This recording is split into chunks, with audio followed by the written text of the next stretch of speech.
Necesitas oírlo. Necesitas que te diga, creo en ti. Que te diga que lo que hoy te debilita mañana te hará más fuerte.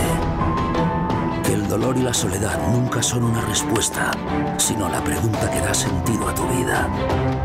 Que cada gota de esfuerzo te acerca un poco más a tu destino. Lucha hasta el final.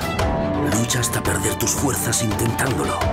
Lucha hasta quedarte sin aliento. Y entonces piensa en esto. Estoy contigo y creo en ti. Sé sincero contigo mismo y pregúntate, ¿entrené lo suficiente? ¿Hice todo lo que pude? ¿Todo lo que estuvo a mi alcance?